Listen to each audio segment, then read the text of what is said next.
함께 찬송가 270장 변찮는 주님의 사랑과 함께 찬양하면서 예배를 준비하겠습니다. 찬송가 270장입니다.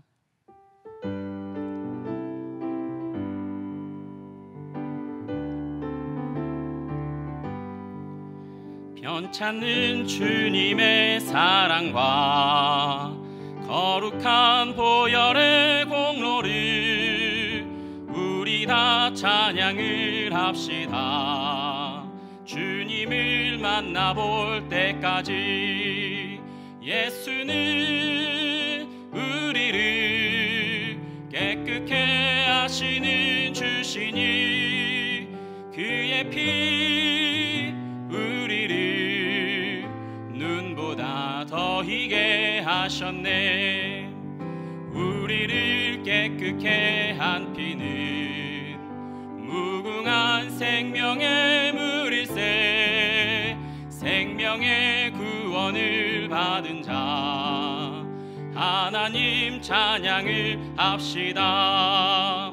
예수는 우리를 깨끗게 하시는 주시니 그의 피 우리를 눈보다 더 희게 하셨네. 주님의 거룩한 보혈을 날마다 입으로 간증해 담대히 싸우며 나가세.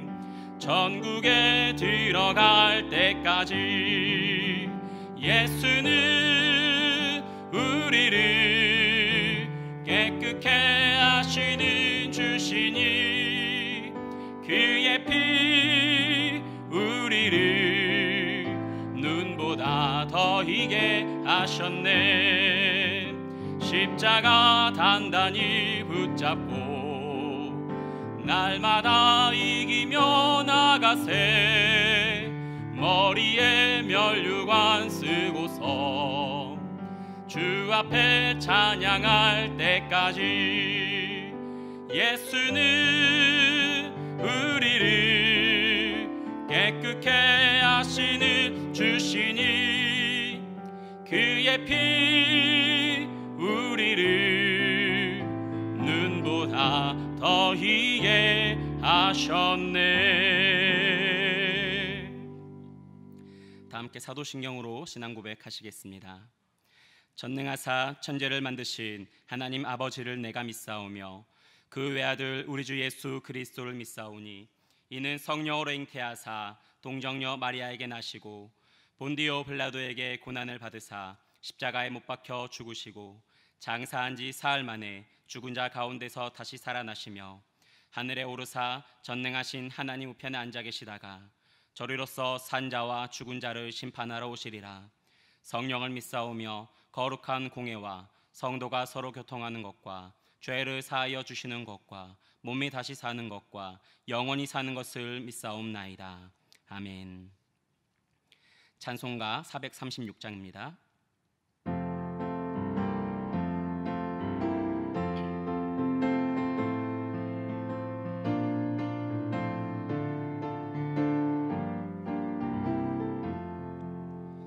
나 이제 주님의 새 생명 얻은 몸 옛것은 지나고 새 사람이로다.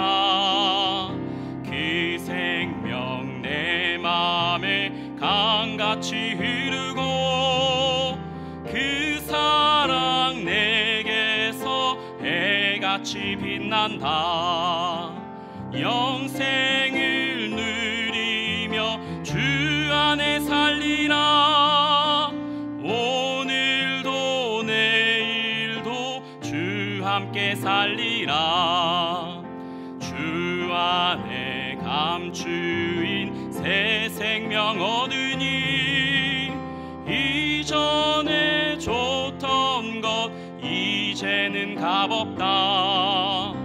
하늘의 은혜와 평화를 맛보니 찬송과 기도로 주 함께 살리라. 영생을 누리며 주 안에 살리라. 오늘도 내일도 주 함께 살리라. 산천도 조목도 새 것이 되었고, 죄인도 원수도 친구로 변한다. 새 생명 얻은 자 영생을 누리니, 주님을 모신 맘 새 하늘이로다. 영생을 누리며 주 안에 살리라. 오늘도 내일도 주 함께 살리라. 주 따라가는 길 험하고 멀어도 찬송을 부르며 뒤따라가리라.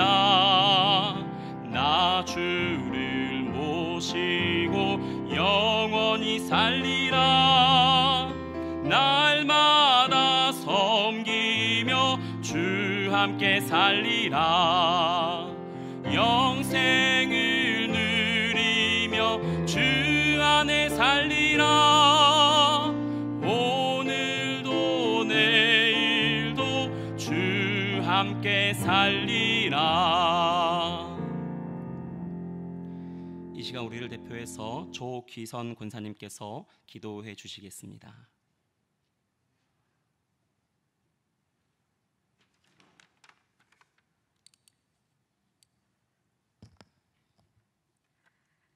하나님 아버지, 항상 저희들을 안전하게 보호하여 주시고 이 저녁 수요 예배의 자리로 인도하여 주심을 감사드립니다. 코로나 재확산으로 인해 각자의 처소에서 비대면으로 예배드리지만 신령과 진정을 다해 예배드리는 모든 성도들에게 충만한 은혜를 내려 주시옵소서. 죄 가운데 빠져있던 저희를 은혜로 구원하여 주시고 믿음의 자녀로 살게 해주셔서 감사합니다. 그러나 연약한 저희는 세상에서 살아갈 때에 수시로 육신의 소욕을 따라 살며 이웃을 사랑하지 못하고 말씀에 순종하지 못한 어리석은 모습으로 살아사오니 불쌍히 여겨주시고 용서하여 주시옵소서. 하나님 아버지, 코로나 전염병이 확산되어 교회에 함께 모이지 못하는 안타까운 현실 속에서 우리 성도들의 안전과 건강을 지켜주시고 서로 돌아보아 사랑과 선행을 격려하며 하나님을 간절히 찾고 기도하게 하시고 의와 진리의 거룩함으로 세워져 가는 성도들이 되게 하여 주시옵소서. 교육자님들도 힘든 상황에서 사역하실 때 지치지 않도록 새 힘과 능력을 부어 주옵소서. 하루속히 코로나가 소멸되어 예배와 일상이 회복되고 경제적 어려움으로 고통당하는 자영업자들과 소상공인들이 희망을 품고 일어서기를 간절히 기도합니다. 이 나라와 민족을 지켜주셔서 여호와의 공의가 이루어지고 지도자들이 하나님을 두려워하며 낮은 자세로 백성들의 어려움을 살피며 정직하게 일하게 하옵소서. 하나님 아버지, 우리 교회가 말씀을 가르치고 복음을 전파하며 겸손하게 이웃에게 사랑을 나누고 실천하여 세상 속에서 인정받는 좋은 교회가 되기를 기도합니다. 눈물과 기도로 교회를 섬겨오신 어르신들이 영육 강건하며 평안하게 하시고 질병으로 고난 중에 애타게 기도하는 환우들에게 하루속히 회복과 치유의 은혜를 내려 주옵소서. 사랑방 개편을 준비하는 손길들을 성령님께서 함께해 주시고 한 영혼도 소외됨이 없이 사랑방 공동체에 소속되어 사랑의 양육을 통해 믿음이 성장하고 선한 일에 진력하는 사랑방 교회가 되기를 간절히 기도합니다. 다음 세대 자녀들이 여름 성경학교와 수련회를 진행하고 있습니다. 코로나 상황에서 인터넷으로 진행하는 가운데 많은 어려움과 불편함이 있지만 성령님의 임재를 뜨겁게 경험하고 말씀으로 양육되어져서 하나님의 인재로 쓰임받는 탁월하고 거룩한 자녀들이 되도록 축복하여 주옵소서. 수고하며 섬기는 교육자들과 교사들, 부모님들에게 크신 은혜 내려주시길 기도합니다.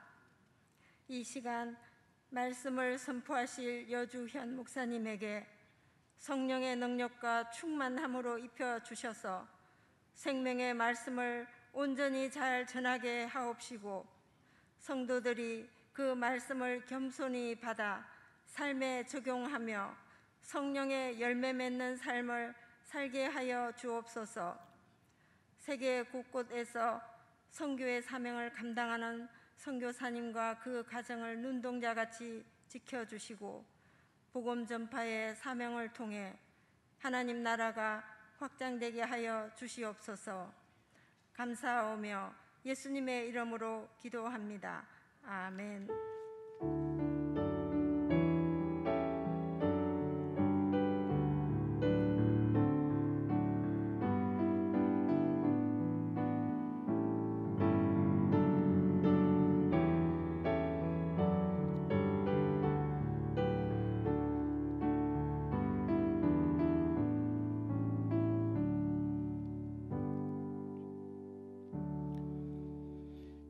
오늘 우리에게 주시는 하나님의 말씀은 에베소서 4장 17절부터 24절까지 말씀입니다.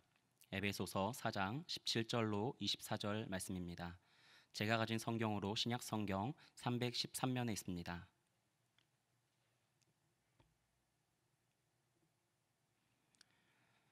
찾으신 줄 알고 저와 번갈아서 교독하도록 하겠습니다. 하나님의 말씀입니다. 그러므로 내가 이것을 말하며 주 안에서 증언하노니 이제부터 너희는 이방인이 그 마음에 허망한 것으로 행함같이 행하지 말라. 그들의 총명이 어두워지고 그들 가운데 있는 무지함과 그들의 마음이 굳어짐으로 말미암아 하나님의 생명에서 떠나 있도다. 그들이 감각 없는 자가 되어 자신을 방탕에 방임하여 모든 더러운 것을 욕심으로 행하되 오직 너희는 그리스도를 그같이 배우지 아니하였느니라.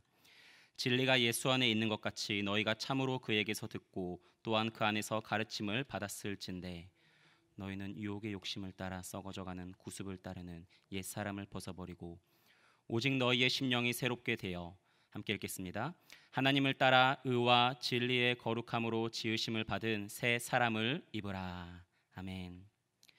이 시간 교회 공동의 기도 제목으로 합심하여 기도하시겠습니다. 기도 제목 읽어드릴 때 제가 아멘으로 화답해 주십시오.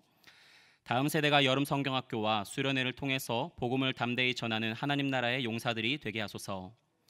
코로나 위기 속에도 온 국민이 지혜로운 소비와 배려로 소상공인과 자영업자들과 동행하게 하소서.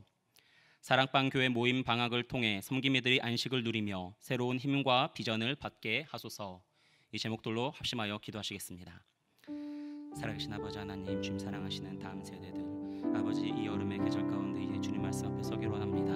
성경학교와 수련회 진행되는 가운데 이제 날마다 주의 복음이 전파되어지며 그 안에서 담대히 주님의 복음 받아들이고 복음의 사람으로 거듭나 더욱더 주님의 복음 전하는 하나님 나라의 용사들로 시대의 자녀들이 아니라 하나님의 자녀들로 거듭날 수 있는 은혜가 충만하게 임하게 하여 주시옵소서. 주님, 코로나 위기 가운데에서도 온 국민이 지혜로운 소비와 배려로 소상공인과 자영업자들과 동행하게 하여 주시옵소서.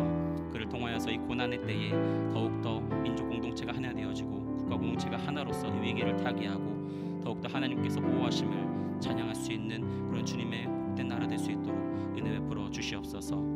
사랑방 교회 모임 방학을 통해서 섬김이들이 안식을 누리며 새로운 힘과 비전을 받게 하여 주시옵소서. 재충전의 시간, 재도약의 시간이 되게 하시고 이를 통하여서 더욱더 사랑방 교회 2.0으로 비상할 수 있도록 은혜 위에 은혜를 덧입혀 주시옵소서. 살아계신 아버지 하나님, 주님께서 이 무더운 날씨 가운데에도 저희를 이곳에 모아주시고 또 우리 각자의 처소와 삶의 현장에서 온라인으로 예배하게 하심에 감사합니다. 오늘 주님께서 허락하실 귀한 말씀 들으며 오늘 주님의 말씀 앞에 반응하며 거듭남으로 새 사람을 입고 나아가는 은혜가 임하게 하여 주시옵소서. 의탁드려오며 예수님의 이름으로 기도드립니다. 아멘. 오늘 성경은 우리에게 새 사람을 입을 것을 권면합니다. 새 사람을 입으라는 것은 우리에게 변화가 필요하다는 것이지요. 또한 우리가 아직 새 사람을 입지 못한 아직 변화가 필요한 옛 사람의 모습이 남아있다는 것입니다. 성경은 우리에게 이 변화를 옷 입는 것에 비유해서 말하고 있습니다. 여러분, 옷을 입는다는 것은 어떤 의미가 있을까요? 크게 세 가지 의미가 있는 것 같습니다. 첫째는 옷을 입는다는 것은 몸을 보호하기 위함입니다.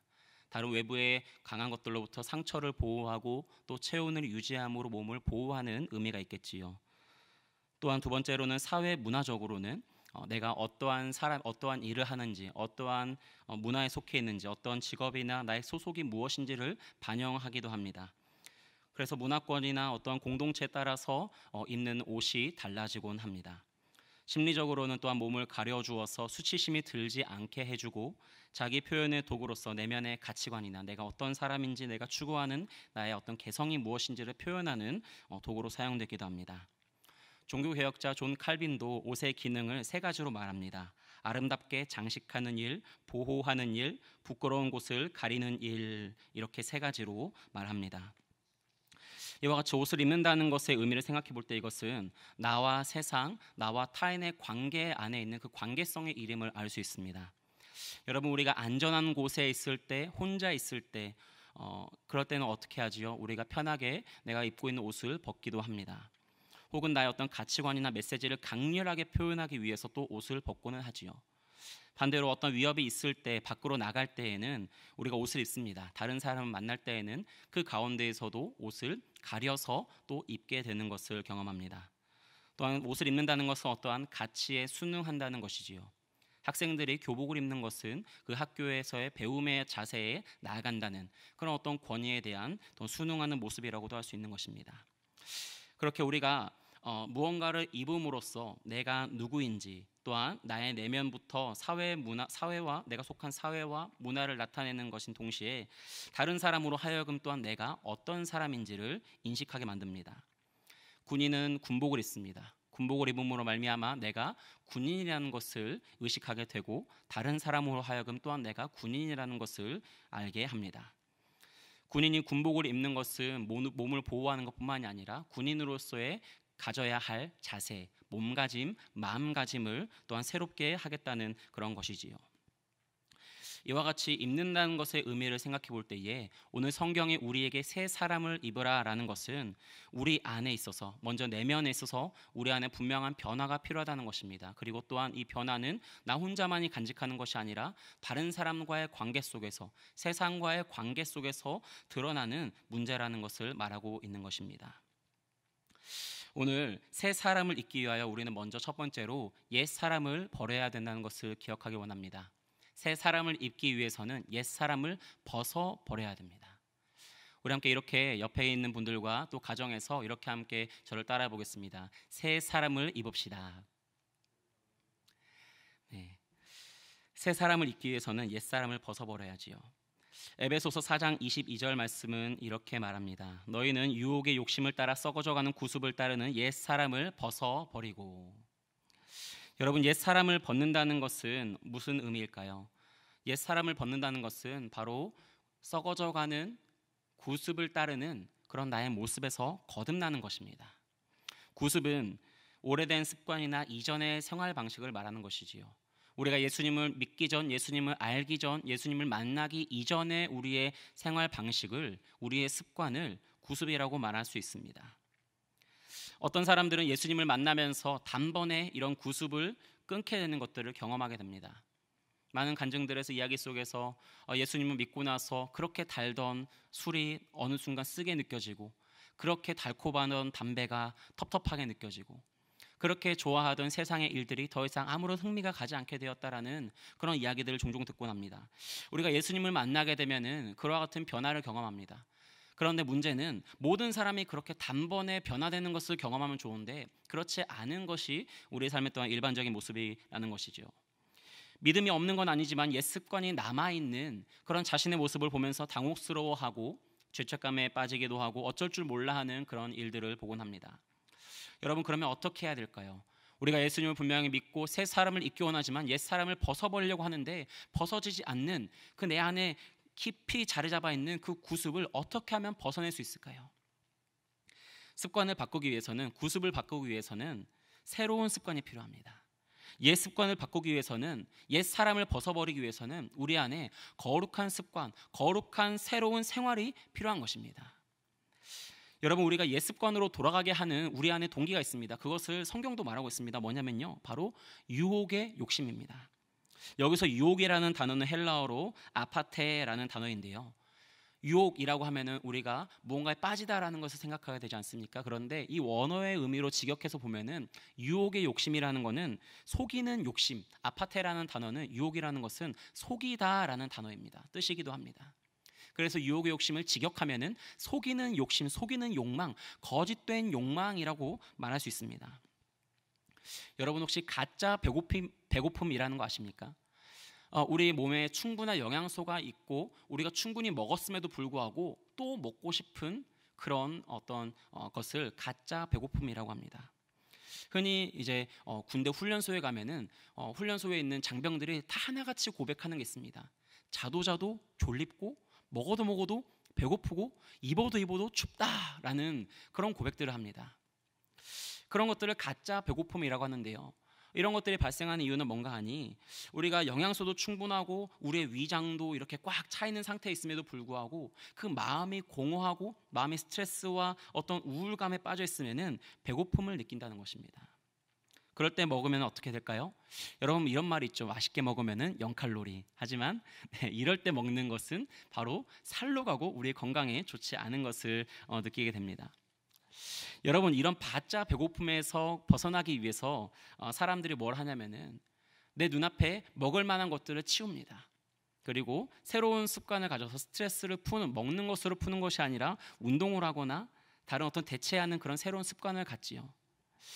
여러분, 이와 같이 가짜 배고픔처럼 우리 안에 우리의 마음에서부터 비롯한 우리의 육신에 영향을 주는 그런 부정적인 일들이 있습니다. 여러분, 퇴근을 하고 집에 가시면 무엇을 하십니까? 무의미하게 집에서 TV를 켭니다. 혼자 있는 그 시간이 또 싫어서 TV를 켜기도 하고 집에 적적함이 싫어서 TV를 켜기도 합니다. 분명히 가족들이 집에 있지만 다 방에 들어가서 각자 할 일을 하는 것 같아서 또 외롭고 공허한 마음에 TV를 켭니다. 보지도 않는 TV를 켜놓고 있습니다. 아니면 또 무엇을 합니까? 집에 가서 별 의미 없는 수다를 전화를 통해서 친구들과 함께 몇 시간이고 우리가 하는 것들을 또 경험하게 됩니다. 여러분, 이와 같은 것들이 다 우리 안에 있는 거짓된 욕망들이라는 것이지요. 이 근원의 문제는 무엇일까요? 바로 우리가 예수님을 믿는다고 하지만, 예수님을 알기를 원한다고 하지만 우리 안에 그 예수님께로 나아가게 하는 그 거룩한 습관, 거룩한 일상의 생활이 부재하기 때문입니다. 여러분, 이와 같은 일은 우리 혼자서는 고치기 어려운 것을 우리는 종종 경험합니다. 믿는 사람들과 함께하는 가운데에서 시간을 정하고 집에 가서 무의미하게 TV를 켜는 것이 아니라 가족들과 함께 집에 가서 몇 시에는 우리가 함께 말씀을 읽자, 이와 같은 작은 새로운 습관들을 시작해 보십시오. 그런 일들을 통해서 우리 안에 새로운 거룩의 습관들이 시작하게 되는 줄 믿습니다. 여러분, 혹시 베두나라는 그런 배우를 아십니까? 영화 배우로 잘 알려진 배우이지요. 이 배우 같은 경우는 이제 영화제에서 유력한 상을 받고 유명해지면서 루이비통이라는 명품 브랜드에서 평생 입을 이제 그런 명품 옷을 협찬을 받았다고 합니다. 그래서 베두나 씨가 이제 어디를 나가든지 간에 공식적인 TV에 나올 때에도 루이비통 옷을 입어야 되고요. 또한 개인적으로 어디 마트를 갈 때에도 루이비통 옷을 입어야 한다고 합니다. 제가 특정 브랜드를 계속 언급해서 죄송합니다. 네, 그냥 똥이라고 하면 좀 그래서 네, 그런 특정 어떤 브랜드에 이렇게 뮤즈가 되어서 그 브랜드와 계약을 맺은 겁니다. 그래서 평생에 그 옷을 제공하겠고 그 사람은 평생에 그 브랜드의 옷을 입어야 되는 하나의 계약 관계가 성립이 되었습니다. 그렇게 되고 나서 그가 한 일은 뭐였을까요? 집에 있는 다른 브랜드의 옷들을 정리하기 시작합니다. 왜냐하니 실수로라도 다른 로고가 새겨진 옷들을 입고 나가게 되면은 계약을 위반하는 게 돼서 위약금을 물어야 된다고 합니다. 즉 우리가 새로운 옷을 입기 위해서는요, 내 안에, 내 삶에 기존에 있던 무언가를 바꿔야 한다는 것입니다. 우리가 그리스도로 옷 입기를 원하십니까? 새로운 사람으로 옷 입기 원하십니까? 그러면은 우리 안에 있는 나의 구습과 예수님을 알기 이전에 있었던 나의 어떤 관습들이 뭐가 있는지를 먼저 돌아보시기 바랍니다. 그리고 그 일들을 바꾸기 위해서 새로운 습관들을 시작하시기를 소원합니다. 그리고 그 일을 혼자만 하는 것이 아니라 믿음의 사람들과 나의 가족의 구성원들과 또한 우리 사랑방 식구들과 또 우리 부서에 함께하는 교사들과 함께하는 선생님들과 함께하는 교육자들과 함께 새로운 경건한 습관을 만들어 가시는 은혜가 있기를 소원합니다. 두 번째로는 이 새 사람을 잇기 위해서는 새 사람의 가치를 알아야 합니다. 우리가 옛사람을 버리지 못하는 이유는 새 사람의 가치를 알지 못해서이기 때문입니다. 옛사람의 특징을 에베소서 4장 18절부터 19절까지는 이렇게 말합니다. 그들의 총명이 어두워지고 그들 가운데 있는 무지함과 그들의 마음이 굳어짐으로 말미암아 하나님의 생명에서 떠나 있도다. 그들이 감각 없는 자가 되어 자신을 방탕에 방임하여 모든 더러운 것을 욕심으로 행하되. 여러분, 옛사람을 벗어버리지 못하는 이유는 새 사람에 대해서 무지하기 때문입니다. 마음이 굳어있기 때문이에요. 우리가 하나님 안에서 변화된 대표적인 사람을 볼 수 있습니다. 누구죠? 바로 바울이죠. 바울은 빌립보서 3장 7절에서 8절 말씀에 이렇게 얘기합니다. 그러나 무엇이든지 내게 유익하던 것을 내가 그리스도를 위하여 다 해로 여길 뿐더러 또한 모든 것을 해로 여김은 내 주 그리스도 예수를 아는 지식이 가장 고상하기 때문이라. 내가 그를 위하여 모든 것을 잃어버리고 배설물로 여김은 그리스도를 얻고 라고 합니다. 그는 그리스도를 위하여서 모든 것을 잃어버리고 배설물로 여겼습니다. 그것은 그는 그리스도 안에 있는 생명에 대한 지식이 있었기 때문입니다. 그는 그리스도를 만남으로 통해서 그의 삶에 임하는, 그의 돌처럼 굳어져 있던 그 삶에 임하는 그 그리스도의 은혜 안에 감사하는 마음이 있었고, 그 안에 눈물샘이 터지고, 그 안에 기도가 터지고, 그 안에 감사와 기쁨으로 그리스도를 만나기 이전의 모든 삶이 헛되었다는 것을 알았기 때문입니다. 여러분, 우리가 새 사람을 입어야 되는데 다 입지 못하는 이유는 어쩌면 우리가 그리스도를 만나는 그 삶이 주는 그 그리스도 안에 있는 유익, 그 기쁨, 그 안에 있는 신비를 잘 알지 못해서이기 때문은 아닐까요? 여러분, 19절 말씀에는 바로 이와 같은 모습을 감각 없는 자가 되었다고 말합니다. 감각 없는 자가 되어. 이런 사람들은 어떻게 합니까? 진리에 대해서 알지 못하고, 무엇이 옳은지 그른지 알지 못하고, 무엇이 죄인지 아닌지 알지 못하는 그런 지각 없고, 또한 우리를 향한 모든 사랑이 부어짐에도 불구하고 그것을 받아서 기뻐할 수 있고 감사할 수 있고 느낄 수 있는 그런 마음이 없는, 그런 굳어진 마음이 있는 사람들을 바로 감각이 없는 자이죠. 그런 감각이 없는 삶을 살게 되면 어떻게 됩니까? 오늘 말씀처럼 방탕에 방임하게 됩니다. 그저 흘러가는 대로 되는 대로 살게 되는 것입니다. 여러분, 우리가 그리스도인이 되었다는 것은 우리가 흘러가는 대로 사는 것이 아니라 이 흘러가는 것 같은 인생 가운데 매 순간순간마다 그리스도를 닮아가기 위함이라는 우리 삶의 목표를 두고 그리스도의 말씀을 쫓아서 매 순간순간마다 시간마다 내가 어떻게 하면 그리스도를 더 닮아갈 수 있을까? 어떻게 하면 그리스도를 깊이 알 수 있을까? 어떻게 하면 그 주님 나를 향해 주신 그 은혜 앞에 더 감사하며 살 수 있을까? 그런 삶의 모습으로 흘러가는 대로 사는 것이 아니라 그 은혜로 말미암아 삶의 키를 잡고 믿음의 항해를 한다는 것입니다. 여러분, 새 사람에 대한 아무런 기대와 소망이 없는 그런 옛 사람의 특징들, 옛 사람, 무지하고 감각이 없고 굳어진 마음에 있는 그 이유들은 무엇일까요? 감각을 느끼지 못하는 것, 통증을 느끼지 못하는 것, 그런 무감각증의 원인은요, 우리 어떤 신경에 눌려 있는 것입니다. 여러분, 우리가 그리스도를 믿지만 그리스도 안에 어떠한 기쁨도 누리지 못하고 그리스도를 더 알아야 됨에도 불구하고 이 말씀을 우리가 읽지 않게 되는 이유가 있습니다. 무엇입니까? 우리의 영적인 감각이 어딘가에 눌려있기 때문입니다.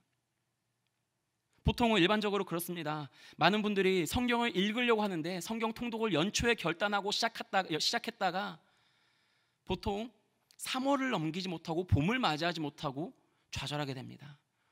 어디서 보통 좌절하게 되죠? 창세기, 출애굽기, 레위기에서 한번 위기를 겪고 민수기, 신명기 가서 절망을 합니다. 그걸 조금 넘어서면은 사사기, 여호수아, 사사기, 이제 룻기를 가면 좀 흥미진진해지다가 그 이후에 또 역사서로 들어가면서 다시 한번 깊은 또 좌절을 맛보곤 합니다.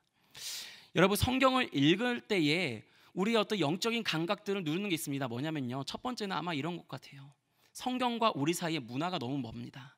성경이 말하는 언어들이 어렵고 우리가 이해하기 어려운 그런 문화들이 있습니다. 여러분, 그러면 어떻게 해야 될까요? 말씀을 읽고 싶은데, 그러면요, 과감하게 결단하십시오. 개역개정이 아니어도 우리말 성경이라는 성경이나 아니면 쉬운 성경이나 또 세번 성경이나 다양한 번역의 성경들을 이용할 수 있습니다. 중요한 건 뭐냐면은 내가 말씀을 읽고자 하는 그 마음과 내가 어떻게든 새 사람을 입고자 하는 그 열정과 의지가 있으면은 우리는 방법을 찾는다는 겁니다. 말씀으로 나가고자 하는 그 의지가 있으면은 어떻게 합니까? 이 성경이 너무 두꺼워서 가지고 다니기 어렵습니다라고 하면은 이 성경을 66권을 다 쪼갤 수도 있는 거예요. 친절하게 출판사에서 그런 다 쪼개서 파는 성경도 있지 않습니까? 그런 성경을 가지고 다니면서 아침으로 또 점심으로 저녁으로 출근 시간에 퇴근 시간에 또 직장에서 점심을 먹고 그 잠깐 사이에 말씀을 읽게 되는 것입니다. 아니요, 하나님은 우리에게 더 큰 은혜를 주셨습니다. 일반 은총으로 우리에게 모바일을 주셨어요. 이 핸드폰을 가지고 우리는 뭘 합니까? 여러분, 이걸 가지고 우리가 뭐 다른 어떤 영상을 많이 시청하기보다 우리가 그 틈나는 대로 또 성경 말씀 통독을 틀어놓고 말씀을 읽고 운전하는 시간에 말씀을 틀어놓고 읽고, 여러분, 그렇게 우리가 매일매일의 새로운 습관을 만들고 또 그렇게 우리가 내가 무지하였던 것에서 주님을 아는 지식으로 또 나아가고 그렇게 새 옷을 입고자 새 사람을 입고자 우리가 발버둥 치게 되면은 그 가운데에서 우리가 그리스도를 아는 지식에 자라게 되고 그 가운데에서 돌처럼 굳어있던 마음에 우리의 삶에 말씀이 침투하게 되고 그 가운데 그 은혜를 더욱 깊이 깨닫게 되는 그런 깊은 말씀 중심의 삶이 우리 안에 회복되는 것입니다. 여러분, 마음이 굳어버리고 그런 무감각증에 빠지는 이유는 신경이 눌리는 거예요. 그리고 또한 과거의 어떤 트라우마나 상처에 매여 있을 때에 어떤 감각과 감정을 느끼지 못하게 된다고 합니다. 이건 영적으로도 마찬가지인 것 같습니다. 과거의 어떤 순간에 매여 있고 과거의 어떤 그런 사건들 때문에 말씀을 보는 가운데에 내 마음이 눌려 있고 내 마음이 아무런 평안을 느끼지 못한다면은 우리는 그것을 어떻게 고쳐야 될까요? 우리는 그런 것들을 경험합니다. 흔히 부정적인 어떤 아버지의 모습을 경험한 사람들은 성경을 읽으면서 왜 하나님 아버지여야 되느냐라는 것에서부터 반문을 가지고 그것에서부터 거리낌을 느끼고 성경 말씀을 읽지 못하게 된다는 것을 종종 듣곤 합니다. 요즘에는 그런 성경에 말하는 너무 남성 중심적인 그런 어떤 표현들이 내 마음에 부대낌이 돼서 이 말씀이 더 읽기가 어렵다라는 걸 종종 듣곤 합니다. 또 구약을 특히 읽을 때에는 하나님의 그런 어떤 거룩을 이야기하면서 나타나는 하나님의 때로는 잔혹해 보이는 모습들, 그것 때문에 우리 하나님 너무 반인권적인 것 같다라는 생각에 성경 읽기를 또 멀리하게 되고 그래서 주님을 알아가는 그 기쁨에서 멀어지게 된다는 것을 또 종종 듣곤 합니다. 여러분, 이와 같은 것들을 고치는 방법이 있습니다. 무엇일까요? 바로 여호와의 선하심을 맛보는 데서 있습니다. 어렸을 때 먹어보지 않은 음식을요, 장년이 되어서 어른 되어서 먹기란 참 힘듭니다. 그런데 우리가 먹어야 된다고 하면은 우리는 그것을 극복하게 되겠지요. 나의 과거에 어떤 두려움이 있어서 이 음식을 먹고 탈이 났던 두려움이 있어서 그것 때문에 내가 먹어야 되는 음식을 먹지 않는다고 한다면은 그런 영양 결핍과 영양 부족에 빠지게 되는 것입니다. 어떻게 해야 됩니까? 결국 먹어야 됩니다. 말씀을 읽으면서 부딪히는 것들이 있습니까? 그러면은 그 질문과 그 부딪힘 때문에 말씀을 읽지 않고 이 새 사람을 입는 일에서 벗어나는 것이 아니라 계속해서 그것을 극복하고 넘어서기까지 도전해야 되는 것입니다. 시편 34편 8절은 이렇게 말합니다. 너희는 여호와의 선하심을 맛보아 알지어다. 그에게 피하는 자는 복이 있도다. 우리 하나님은 인격적으로 만날 때에 우리가 아는 그것을 넘어서 또 우리의 모든 과거의 어떤 트라우마나 상처나 어려움이나 그 어떤 우리를 누르고 있는 모든 장애물에서부터 우리가 자유하게 되는 것들을 경험하게 됩니다. 여러분, 진리를 알지니 진리가 너희를 자유케 하리라는 말씀 아시지요? 그런데 이 말은 역설적입니다. 진리는 우리의 삶을 규정하는 하나의 기준이 되는 것입니다. 그런데 그 진리를 알면은 필연적으로 우리는 진리 안에 구속되는 것을 경험합니다. 그런데 진리가 우리를 자유케 한다고 합니다. 무슨 의미입니까? 그 진리가 우리를 구속하는 것 같고, 그 진리가 삶의 우리의 규례가 되는 것 같고, 우리를 규정하는 것 같고, 그 진리 안에서 우리의 삶이 내가 결국 자유를 누리지 못하는 거 아닌가라는 그런 두려움과 염려가 있지만, 그 진리를 알 때에 우리는 비로소 진리 안에서의 진정한 회복과 기쁨과 그 선함과 그 공의와 그 아름다움을 우리가 경험하게 된다는 것입니다. 여러분, 디모데후서 3장 14절에 이렇게 말합니다. 배우고 확신한 일에 거하라. 우리는 성경 말씀에 있어서 부분적으로 혹은 내가 가지고 있는 나의 중심에서부터 있어서 있는 어떤 감정적인 것들, 내 안에 거리끼는 많은 장애물들이 있지만 이것들을 돌파하고 말씀 안에 거해야 됩니다. 결국 말씀으로 씨름하지 않으면은 우리 삶에는 어떠한 변화가 일어나지 않고 우리는 새 사람을 입을 수가 없는 것입니다. 디모데후서 3장 16절 말씀 또한 이렇게 얘기합니다. 모든 성경은 하나님의 감동으로 된 것으로 교훈과 책망과 바르게 함과 의로 교육하기에 유익하니 이는 하나님의 사람으로 온전하게 하며 그 모든 선한 일을 행할 능력을 갖추게 하려 함이라. 여러분, 이 하나님의 성경의 말씀은 우리를 어떻게 하죠? 우리에게 편안함과 그냥 만족과 흘러가는 대로 살게 하는 그냥 그 익숙함을 주는다고 하지 않습니다. 교훈과 책망과 바르게 함을 줍니다. 여러분, 많은 분들이 이 여름을 맞이하면서 시도했던 일들이 있죠. 바로 다이어트입니다. 다이어트 할 때에 한 가지 절대적인 원칙이 있습니다. 뭔지 아십니까? 다이어트를 할 때는요, 나에게 편한 옷을 입어서는 안 됩니다. 내 몸에 옷을 맞추기 시작하면은 그것은 다이어트를 하겠다는 게 아니죠. 다이어트를 하기 시작하려면은 옷에다가 몸을 맞춰야 됩니다. 여러분, 그것처럼 우리가 그리스도로 새 옷을 입기 위해서는, 새 사람을 입기 위해서는 우리의 불편한 모든 삶을 그리스도에게 맞추고 성경 말씀에 맞추고 우리 삶을 그 말씀과 진리 안에 맞춰가는 연습을 계속해야 되는 것입니다. 그렇게 할 때에 우리는 더욱더 그리스도를 깊이 알게 되고 그 안에서 굳어버린 마음들이 부드럽게 되고 그 안에서 주님의 은혜 안에 새로운 사람이 되어져가는 것을 경험하게 되지요. 그래서 복음의 역사에는 항상 변화가 있습니다. 그리스도를 믿는 사람들은 이전과 달라지는 것을 경험하게 됩니다. 이전에 죄로 여기지 않았던 것을 죄로 여기게 되는, 무지했던 삶에서 알게 되는, 진리를 알게 되는 삶으로 가게 되는 것입니다. 굳어진 마음에 분노와 또는 다툼과 시기와 질투와 분냄과 그와 같은 삶에서 온유와 자비와 양성과 충성과 절제와 같은 그런 그리스도의 향한 성품으로 변화되어져 가는 것입니다. 감각 없이 살았던 삶에서 내가 어디로 가고 있는지, 내가 누구를 닮아가고 있는지에 대한 감각 있는 자의 삶으로 변화되어져 가는 것입니다. 여러분, 그리스도로 옷 입기를 원하시지만 아직 그리스도를 알지 못하고 마음이 굳어져 있고 내가 아무런 영적인 감각이 없는 것 같이 느껴지는 분들이 있으십니까? 그렇다면은 다른 어떤 것이 아니라 다시 말씀으로 돌아가십시오. 진리로 돌아가십시오. 왜냐하면은 오늘 우리가 입어야 할 새 사람의 옷이 무엇으로 지어졌는가를 보면 알 수 있습니다. 왜냐하면 바로 우리가 입어야 될 그 새 사람은 하나님을 따라 의와 진리의 거룩함으로 지어져 있습니다. 우리에게 의는 없습니다. 세상 어디서도 의를 바라볼 수 없습니다. 성경만이 진리의 말씀입니다. 하기 때문에 우리가 진리로 나아갈수록, 이 말씀으로 나아갈수록 우리가 입어야 할 그 새 사람, 그 옷이 불편하고 부담스럽고 멀리 느껴지는 것이 아니라, 내가 저 옷을 입어야 되는 것이구나, 저 옷을 입는 것이 나에게 기쁨이 되는구나, 저 옷을 입는 것이야말로 나의 삶의 소망이 되는 것이구나 라는 것들을 느끼게 된다는 것입니다. 여러분, 세 번째로 새 사람을 입은 자들에게는 새로운 삶이 시작되는 줄 믿습니다. 새 사람을 입은 자들은 책임이 있지요. 많은 더러운 옷을 입은 사람들 가운데에서는 깨끗한 옷을 입은 사람이 눈에 띄게 됩니다.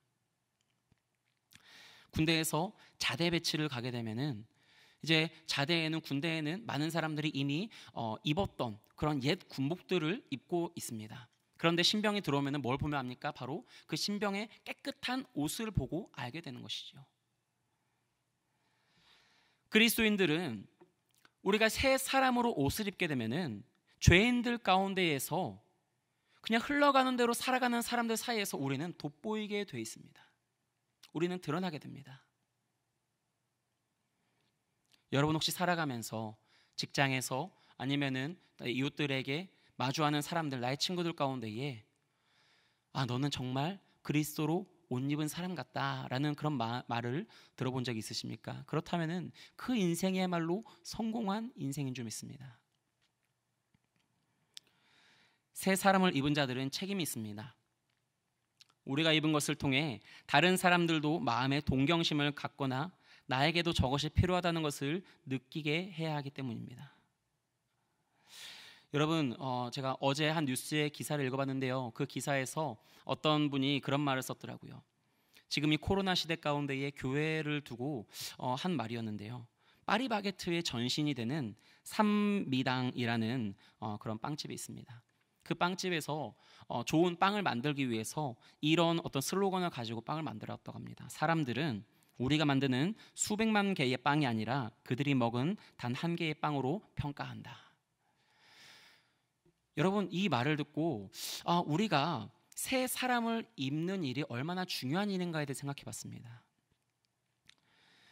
여러분, 우리가 새 사람을 입고 우리의 교회가 그리스도께서 칭찬하시는 교회가 되어지고 우리의 삶이 그리스도인으로서 새로운 삶을 살아간다면은 세상은 바로 우리 그 한 사람 한 사람을 보고 그리스도의 이름의 그 아름다우심을 판단할 것입니다. 우리의 삶의 그 모습들, 한 명의 그리스도인의 모습을 보고 수백만 명의, 우리 천만의 그리스도인이 있다고 하지만 우리 한 사람의 모습을 보고 그 천만의 그리스도인들이 좋은 사람이다 나쁜 사람이다를 평가할 것입니다. 우리 교회를 보고 한국교회에 소망이 있다 없다를 평가하게 될 것입니다. 그래서 새 사람을 입은 우리에게 성경은 새로운 삶을 요구합니다. 우리가 읽진 않았지만 에베소서 4장 25절부터 32절까지의 말씀이 바로 그 말씀입니다. 제가 읽어드리겠습니다. 그런즉 거짓을 버리고 각각 그 이웃과 더불어 참된 것을 말하라. 이는 우리가 서로 지체가 됨이라. 분을 내어도 죄를 짓지 말며 해가 지도록 분을 품지 말고 마귀에게 틈을 주지 말라. 도둑질하는 자는 다시 도둑질하지 말고 돌이켜 가난한 자에게 구제할 수 있도록 자기의 손으로 수고하여 선한 일을 하라. 무릇 더러운 말은 너희 입 밖에도 내지 말고 오직 덕을 세우는 데 소용되는 대로 선한 말을 하여 듣는 자들에게 은혜를 끼치게 하라. 하나님의 성령을 근심하게 하지 말라. 그 안에서 너희가 구원의 날까지 인치심을 받았느니라. 너희는 모든 악독과 노함과 분냄과 떠드는 것과 비방하는 것을 모든 악의와 함께 버리고 서로 친절하게 하며 불쌍히 여기며 서로 용서하기를 하나님이 그리스도 안에서 너희를 용서하신 것 같이 하라. 여러분, 이 말씀 굉장히 긴 것 같지만요, 이 말씀을 한마디로 압축하면 무엇입니까? 우리가 그리스도로 옷 입어서 새 사람을 입어서 우리가 어떻게든지 나의 모습을 통하여서 그리스도가 나타날 수 있도록, 나의 모습을 통하여서 교회가 소망이 있구나가 나타날 수 있도록, 나의 모습을 통하여서 교회에 다니는 사람들은 그래도 좋은 사람들이구나, 교회 다니는 사람들은 뭐가 다르구나, 예수님 믿는 사람들은 정말 소망이 있구나, 그것을 어떻게든 우리가 나타내야 된다는 것입니다. 우리 안에 먼저 된 자가 있고 나중된 자가 있습니다. 먼저 된 자들은 먼저됨을 자랑할 것이 아니고, 새 사람을 입은 자들은 그것에 취해 있어서도 안 되는 것입니다. 먼저 새 사람을 입은 자들은 옛 사람을 아직 벗지 못한 자들을 도와주어야 됩니다. 옛 사람을 아직 벗지 못한 그 이유, 그 안에 있는 거짓된 욕망들을 말씀으로 하여금 그가 깨달을 수 있도록, 또 사랑으로 하여금 그 옷을 벗을 수 있도록, 그 마음에 눌려져 있고 그 마음에 과거에 계속해서 머물러 있는 그 삶이 변화되어질 수 있도록 모든 사랑과 모든 진리 안에서 함께 지어져 갈 수 있도록 우리가 부둥켜 안고 계속해서 부딪혀야 되는 것이지요. 여러분, 우리가 함께 한 몸된 교회를 이룬다는 것은 무엇일까요? 내 마음에 들지 않고 내가 보기에 나는 새 사람을 입었는데 저 사람은 아직도 옛 사람을 입고 있네, 나는 저 사람과 함께 겸상하지 않을 거야 라고 하면서 척을 지는 걸까요? 등을 돌리는 걸까요? 아닙니다. 판단하는 걸까요? 정죄하는 걸까요? 아닙니다. 불쌍히 여기고 긍휼히 여기며 그 한 사람을 위한 나의 모든 사랑을 쏟아붓는 것이 바로 그것이 새 사람을 입은 자들이 해야 할 또한 모습인 것입니다. 오늘의 말씀을 준비하는 가운데에서 이 결론으로 가면서 그런 생각이 들었습니다. 우리가 새 사람을 입는다는 것은 어떠한 옷일까? 오늘 계속해서 옷을 입는 것으로 하여금 우리에게 비유로 말하고 있는데요, 어떤 옷일까라는 생각을 하면서 이 말씀을 쭉 5장과 6장으로 가서 묵상을 하는 가운데에 6장 11절 12절 말씀에 저의 마음이 머물렀습니다. 마귀의 간계를 능히 대적하기 위하여 하나님의 전신 갑주를 입으라. 우리가 그리스도로 새 사람을 입는다는 것은 나의 몸에 닿았을 때 기분이 좋은 어떤 실크 옷을 입는 것이 아닙니다. 어떤 연예인들이 입는 것처럼 그런 명품을 입는 것이 아닙니다. 세상에서 높아지고 세상에서 사람들이 주목하게 되고 세상의 아름다움을 얻게 되고 나의 능력과 나의 힘과 나의 부를 자랑하는 그런 모습이 아닙니다. 그리스도로 옷 입는다는 것은, 새 사람을 입는다는 것은 하나님의 전신갑주를 입는 것입니다. 왜냐? 그것은 우리가 새 사람을 입기까지 먼저 우리가 이야기했던 옛 사람을 벗는 그 과정이 하나의 영적 전쟁이기 때문이죠. 거룩한 습관, 옛 구습을 떠나서 거룩한 습관을 만드는 일이 그렇게 쉬운 일일까요? 아닙니다. 아침에 일어나서 아침, 점심, 저녁으로 말씀 읽고 기도를 하는 일은 하나의 영적 전쟁입니다. 아침에 눈을 떠서 분주함과 우리는 싸워야 됩니다. 점심에 해가 정오에 있는 그 시간 가운데에 또 나의 분주함과 싸워야 됩니다. 아니면은 나의 어떤 다른 사람들의 시선과 우리는 또 싸워야 될 수도 있습니다. 직장에서 말씀을 읽는 것이 그렇게 쉬운 일일까요? 아닙니다. 우리 아이들 학교에서 식기도 하라고 저희 얘기하는데요, 그것도 쉬운 일이 아닙니다. 그런데 보니까 아이들에게 학교에서 밥 먹기 전에 식기도 하라라는 이것이 아이들에게만 해야 되는 말이 아닌 것 같더라고요. 여러분들은 식사하기 전에 기도하십니까? 단순해 보이는, 어쩌면 그냥 어린 아이들이나 해야 될 것 같은 그런 삶의 습관들이 우리 안에는 잘 없다는 것입니다. 정 부담스러우면 식사가 끝나고 라고 기도해도 괜찮을 것 같습니다.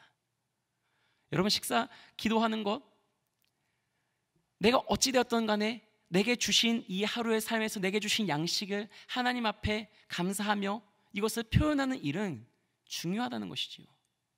이것이 별것 아닌 것 같지만 이 작은 습관에서부터 밥을 먹기 전에 기도하거나 아니면 밥을 먹은 후에 기도하거나 어찌됐든 간에 내가 하나님과의 관계 안에 있다는 것을, 내가 행동한다는 것은 우리에게 굉장히 중요한 의미를 줍니다. 여러분, 거짓된 욕심과 싸우고 어떤 나의 영적인 신경망을 누르고 있는 그 장애물을 치워버리고 이 말씀을 펴서 읽는 것까지도 우리는 굉장히 치열한 영적 전쟁을 겪어야 될 수 있습니다. 왜냐하면 우리는 눈을 뜨고 우리가 살아가는 이 순간순간마다 우리를 유혹하는 너무나도 많은 것들이 있기 때문이지요. 무지하고 굳어진 마음을 주의 말씀으로 채워가고 부드럽게 하기 위해 진력을 다하는 그 모든 과정이 영적 전쟁입니다. 여러분, 오늘 우리는 무엇을 입고 있습니까? 우리는 새 사람을 입고 있습니까? 그렇지 않다면은 오늘 다시 한번 오늘 이 말씀 안에 우리가 서기를 원합니다. 하나님을 따라 의와 진리의 거룩함으로 지으심을 받은 새 사람을 입으십시오. 바로 그때에 하나님이 우리를 인정하시고 또한 세상이 우리를 통하여서 교회의 소망이 있다는 것, 바로 성도가 어떤 삶을 살아가야 된다는 것, 그것을 알게 될 것입니다. 우리가 계속되는 이 비대면 상황 속에서 우리는 기존에 있었던 우리의 신앙의 생활에 큰 변화를 맞이했습니다. 한국 교회의 아주 좋은 전통은 회당 중심의 모임이었습니다. 예배당 중심의 모임이었습니다. 예배당으로 와서 우리가 함께 예배를 드리고 함께 모임을 하고 교제를 하고 살아갔습니다. 그런데 그 가운데 이 한국교회가 또 가졌던 아주 단점이 하나 있습니다. 치명적인 단점이 하나 있었습니다. 뭐냐면은 너무나도 많은 사람들이 있기 때문에 그 사람들을 신경 쓰느라 하나님과 대면하는 일에 때론 소홀할 때가 있다는 것이지요. 위선의 옷을 입기도 하고 도리어 많은 분주한 사역들 속에서 말씀과 기도에 더 깊이 들어가지 못하게 되는 그런 어떤 모습들이 있었던 것이지요.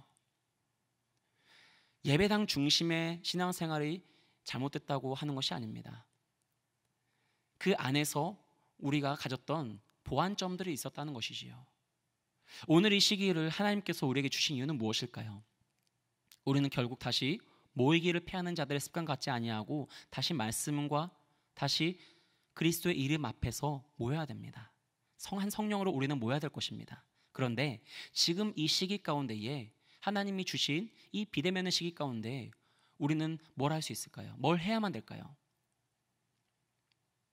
여러분, 예배를 드리는 가운데 우리가 무릎을 꿇고 기도하기는 쉽지 않습니다. 그러나 오늘 온라인으로 여러분 가정에서 예배 드리는 여러분들, 이 예배가 끝나고 무릎 꿇고 기도하기는 굉장히 좋은 환경일 것 같습니다.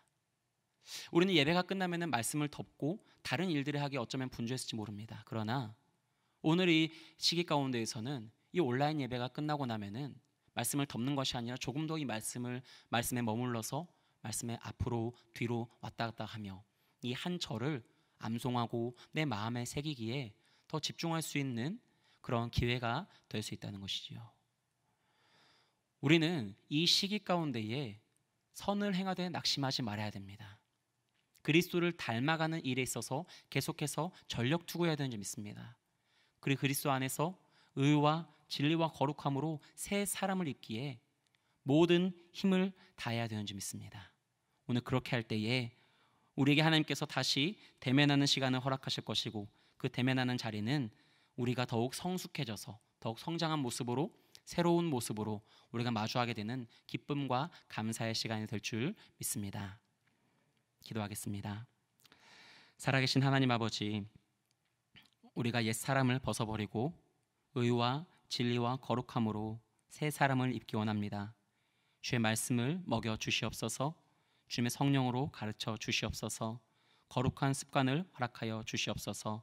날마다 주님을 닮아가고자 하는 그 거룩의 여정에, 그 성화의 여정에 우리가 진력할 수 있도록, 전력 투구할 수 있도록 붙잡아 주시옵소서. 예수님의 이름으로 기도드립니다. 아멘. 우리 함께 찬송하겠습니다. 찬송가 421장입니다.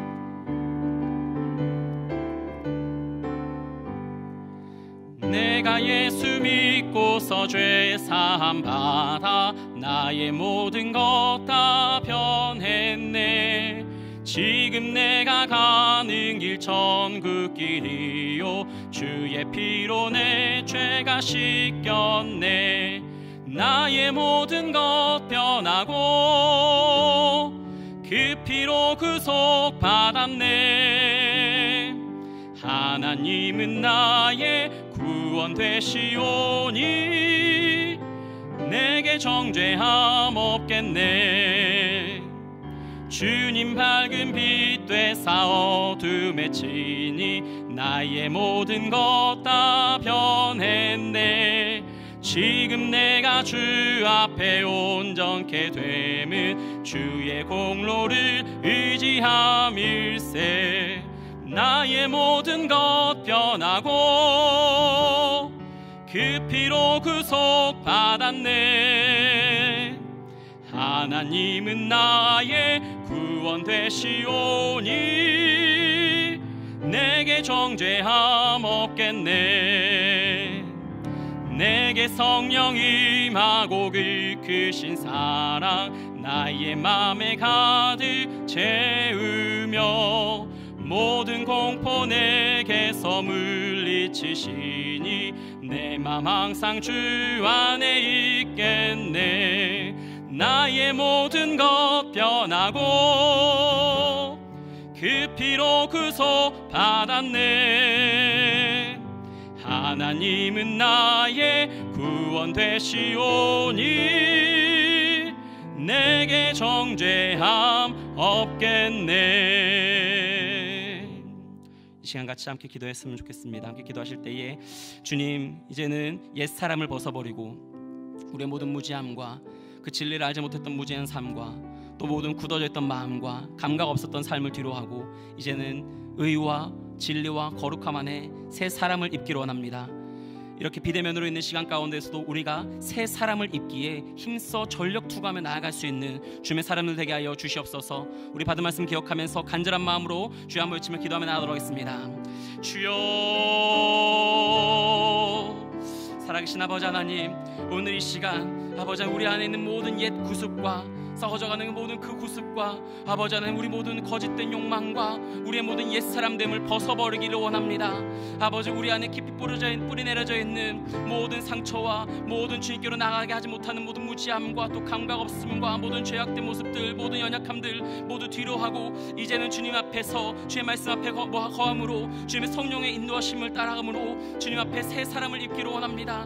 주님, 우리가 새 사람을 입었을 때 우리 안에 새로운 정체성, 그리스도에 있는 분명한 정체성을 가지고 또한 이 시대를 살아갈 때에 하나님의 영광을 올려드릴 수 있고 교회의 아버지 그 영광을 또한 올려드릴 수 있고 그리스도의 영광을 올려드릴 수 있는 그런 주님의 성도됨을 회복하기를 원합니다. 하나님 아버지, 교회의 이름이 땅에 떨어지고 하나님의 영광이 땅에 떨어져 있는 이 시대 가운데에 우리가 그리스도로 옷 입기 원합니다. 새 사람을 입기 원합니다. 아버지, 그때 우리 모습을 통하여서 주 믿지 않던 영혼들이 주께로 돌아오고 아버지 그 우리 모습을 통하여서 우리 모두 가족과 친구과 이웃들이 주께로 돌아오며 세상에 주님을 알 수 있도록 붙잡아 주시옵소서. 아버지, 먼저 된 사람들, 먼저 새 사람을 입고 있는 자들이 아버지 교만하지 않게 하시고 우리가 주님 앞에 변화되었던 삶에 변절이 일어나지 않도록 붙잡아 주셔서 우리가 새 사람을 날마다 새롭게 입은 가운데에 정말 그리스도로 옷 입고 그렇게 더욱더 주님의 거룩함을 닮아가고 겸손함으로 아직 옛 사람을 입고 있는 우리의 이웃들, 우리 사랑방 공동체 한 사람 한 사람을 우리가 일으켜 세울 수 있고 붙잡아 끄집어낼 수 있는 아버지 그런 은혜가 있게 하여 주옵소서. 그런 변화의 그런 복음의 능력이 충만하게 되는 우리 모든 사랑방 공동체, 우리 모든 사랑 홍성교회들, 아버지 우리 모든 부서들, 아버지 모든 주님의 직분자들 모두 한 사람 한 사람 될 수 있도록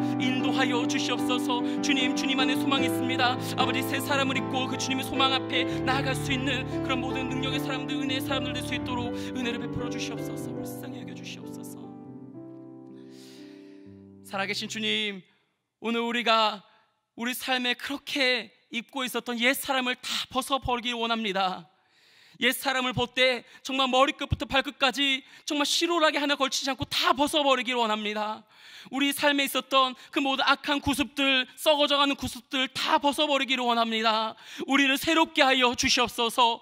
그 그리스도의 보혈로 우리 머리끝부터 발끝까지 씻어주시고 그 주님의 의와 그 진리와 거룩함으로 지음받은 새 사람을 우리 가운데 입혀 주시옵소서. 그렇게 먼저 새 사람을 입어야 우리 각 사람이 또한 돌아보아 아직 옛 사람을 입고 있는 자들을 일으켜 세우기 원합니다. 그들 모두의 삶을 벗겨버리고 새 사람으로 입히고 그렇게 새 사람으로 된 흰 옷 입은 주의 거룩한 공동체에 이루어나갈 수 있도록 은혜를 부어 주시옵소서. 이 비대면의 시기 가운데에 우리가 함께 이렇게 모이지는 못하지만 각자의 처소에서 더욱더 새 사람을 입기 원하는 마음으로 말씀 읽게 하시고 기도하게 하시고 무릎으로 주님 앞에 나아갈 수 있도록 붙잡아 주시옵소서. 그렇게 다시 만날 때에 거룩한 흰 옷 입은 주의 백성으로 할렐루야로 모여 찬양하며 기쁨으로 주께 영광 올려드릴 수 있는 우리 모든 서울 홍성교회 믿음의 권석들 될 수 있도록 축복하여 주시옵소서. 감사드리고 부탁드리오며 이제는 우리 구주 예수 그리스도의 은혜와 하나님 아버지의 크신 사랑과 성령님의 거룩해 하시는 그 역사가 옛사람을 벗어버리고 새 사람을 입기를 소원하는 모든 믿음의 권속들 머리 위에 또한 이들의 믿음으로 또 예배로 또 말씀과 기도로 영적 전쟁 가운데에 분투하며 나아가는 모든 일상의 그 모든 순간순간들 위에 영원토록 함께 있기를 간절히 축원하옵나이다. 아멘.